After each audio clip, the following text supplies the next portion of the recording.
Just as to jump in on this, because I think there's a lot of confusion about this, because this is something we're seeing in the last few years where we used to talk about, chronic training load and acute training load, or even normalized power over a specific duration. And the vocabulary's changed a little bit more to talking around kilojoules now. Can you anchor this for us and maybe explain why this vocabulary has emerged and kind of simplify it so people can understand what we're actually talking about here?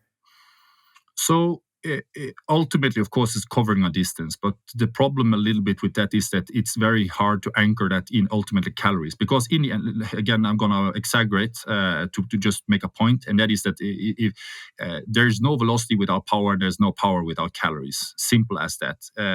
Yes, the body is a battery. So it means basically that you can go out and you can do a certain run, and you can even do a good run. But it's just a matter of time for how many times you can do that, because before your battery is empty, unless you actually start to feed in properly also in the other end of it.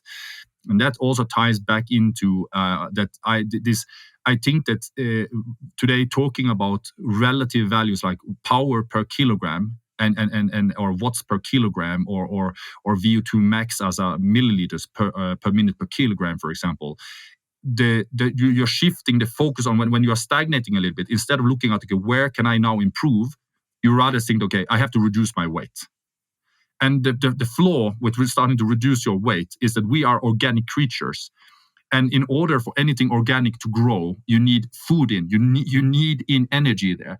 But the problem is that we are also very like, what's the English word or English term? But it's called, when, for example, like a dog. If a dog do something right, you give him a treat straight afterwards. If a dog do something right and that treat comes an hour later, the dog has no clue about what that treat is for. And we are also, even though we like to think that we are advanced creatures, we are not that advanced when it comes to these kind of things. We are very, very much inclined towards having like an immediate reward of something. And the problem there is that it's very easy to see that, yes, if you're reducing your kilograms, yes, potentially then the watts per kilograms goes up, or your VO2 max or measured as milliliter per minute per kilogram also goes up. But the thing is that if you measure this as watts per kilogram, yes, it will look like this, but you have already started a down spiral, because you are now starting to inhibit that growth, or that is so important for the continued growth.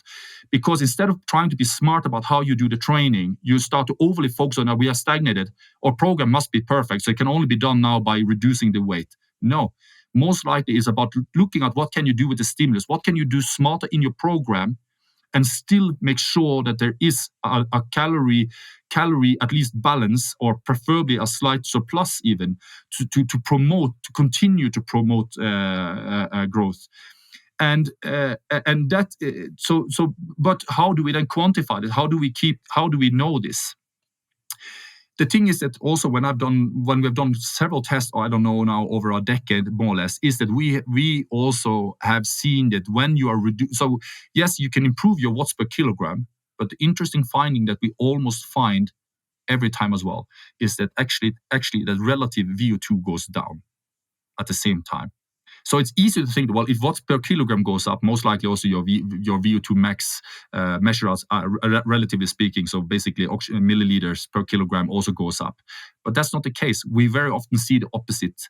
And that is that it goes down, and it actually goes even faster down. So your absolute VO2 max comes down, but your relative one, it doesn't actually go up. So you can imagine, okay, fine, maybe we can sacrifice a little bit on the absolute VO2 max, but as long as weight comes down more, that will give you a higher relative VO2 max. But that's not the case. And of course, this is something that is limited to those teams or individuals that have access or the resources to do either this kind of testing in a proper way, or they even buy this equipment. Of course, now it's being democratized. So companies like VO2 Master and so on are making this technology more available to the masses. But I think back to how we are looking at like loading and these kind of things. The problem with distance is that distance in a pool is very controllable. So there you can, if you have measure VO2 max there a couple of times, or you measure oxygen consumption there a couple of times, you can have a fairly, there won't be big difference between that your oxygen consumption, or basically then calorie consumption, when you're swimming a certain velocity. So if you have measure VO2 at certain different velocities, you can basically use it as for a fairly good period, and from that you can plan, okay, this is the distance we're going to swim, this is the velocity we're going to swim at. That basically means that's going to have this kind of calorie demand. And then we're not talking about, because there is also something we call exercise or post-exercise oxygen consumption as well, but let's look away from that to make it not too complicated, because you can imagine after you're done with the training, there's a recovery process taking place, and that also requires an elevated calorie consumption compared to just basal metabolic rates. So distance in swimming, there is a very good correlation between, because you're swimming in a pool back and forth, and conditions are extremely stable.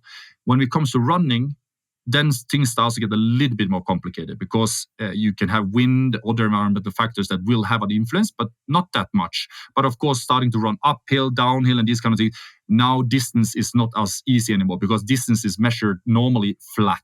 So even if you say, so if you did a run today that was 10